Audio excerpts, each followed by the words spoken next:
Ézéchiel, chapitre 40. La 25e année de notre captivité, au commencement de l'année, le 10e jour du mois, 14 ans après la ruine de la ville, en ce même jour, la main de l'Éternel fut sur moi, et il me transporta dans le pays d'Israël. Il m'y transporta dans des visions divines, et me déposa sur une montagne très élevée, où se trouvait au midi comme une ville construite. Il me conduisit là, et voici, il y avait un homme dont l'aspect était comme l'aspect de l'airain. Il avait dans la main un cordeau de lin et une canne pour mesurer, et il se tenait à la porte. Cet homme me dit, « Fils de l'homme, regarde de tes yeux et écoute de tes oreilles.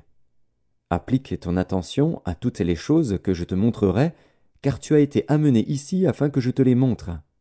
Fais connaître à la maison d'Israël tout ce que tu verras. » Voici, un mur extérieur entourait la maison de tous côtés.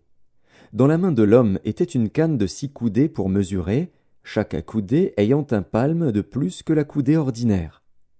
Il mesura la largeur du mur, qui était d'une canne, et la hauteur, qui était d'une canne. Il alla vers la porte orientale, et il en monta les degrés. Il mesura le seuil de la porte, qui avait une canne en largeur, et l'autre seuil, qui avait une canne en largeur. Chaque chambre était longue d'une canne et large d'une canne. Il y avait entre les chambres un espace de 5 coudées. Le seuil de la porte, près du vestibule de la porte, à l'intérieur, avait une canne. Il mesura le vestibule de la porte, à l'intérieur. Il avait une canne. Il mesura le vestibule de la porte, il avait 8 coudées, et ses poteaux en avaient 2. Le vestibule de la porte était en dedans. Les chambres de la porte orientale étaient au nombre de 3 d'un côté et de 3 de l'autre. Toutes les 3 avaient la même mesure, et les poteaux de chaque côté avaient aussi la même mesure. Il mesura la largeur de l'ouverture de la porte, qui était de 10 coudées, et la hauteur de la porte, qui était de 13 coudées. Il y avait devant les chambres un espace d'1 coudée de chaque côté et d'autre. Chaque chambre avait 6 coudées d'un côté et 6 coudées de l'autre. Il mesura la porte depuis le toit d'une chambre jusqu'au toit de l'autre. Il y avait une largeur de 25 coudées entre les 2 ouvertures opposées. Il compta 60 coudées pour les poteaux, près desquels était une cour, autour de la porte. L'espace entre la porte d'entrée et le vestibule de la porte intérieure était de 50 coudées. Il y avait des fenêtres grillées aux chambres et à leurs poteaux à l'intérieur de la porte tout autour. Il y avait aussi des fenêtres dans les vestibules tout autour intérieurement. Des palmes étaient sculptées sur les poteaux. Il me conduisit dans le parvis extérieur, où se trouvaient des chambres et un pavé tout autour. Il y avait 30 chambres sur ce pavé. Le pavé était aux côtés des portes et répondait à la longueur des portes. C'était le pavé inférieur. Il mesura la largeur depuis la porte d'en bas jusqu'au parvis intérieur en dehors. Il y avait 100 coudées à l'orient et au septentrion. Il mesura la longueur et la largeur de la porte septentrionale du parvis extérieur.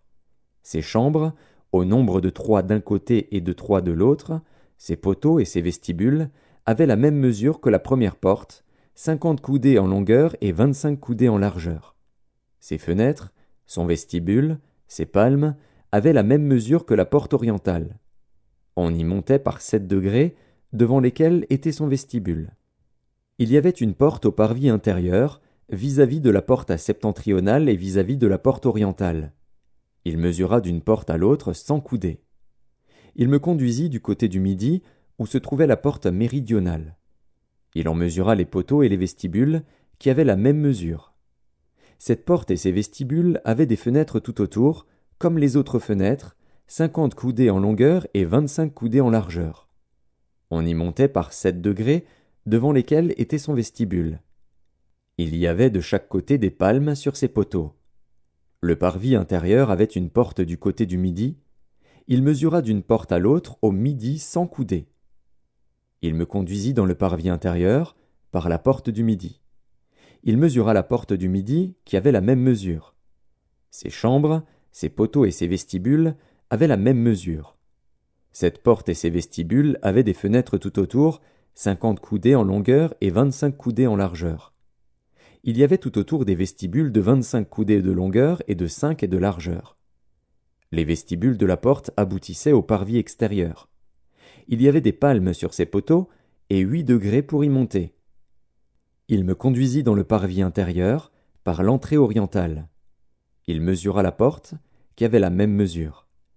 Ses chambres, ses poteaux et ses vestibules avaient la même mesure.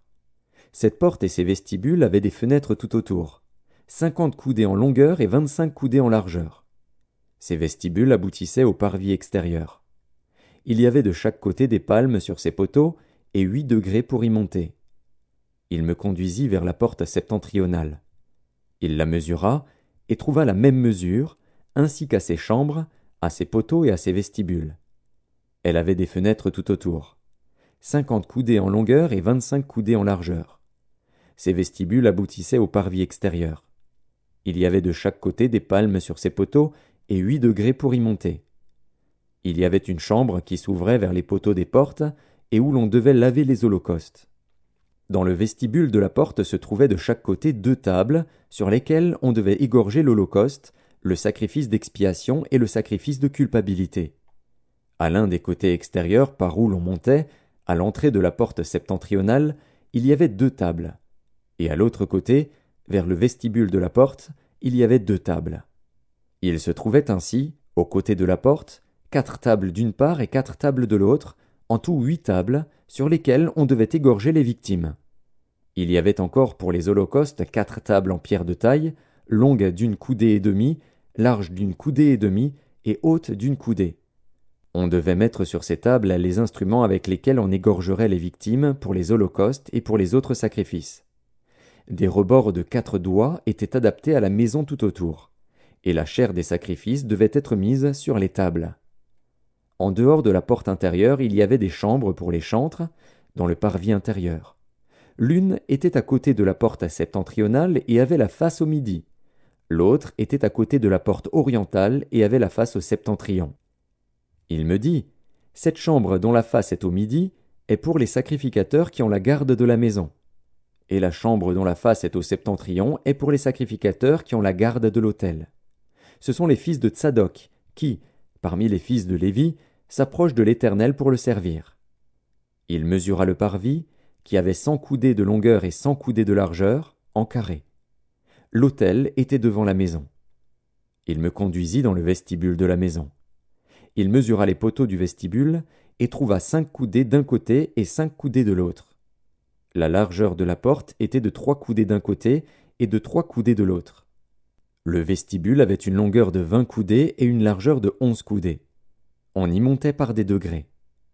Il y avait des colonnes près des poteaux, l'une d'un côté et l'autre de l'autre.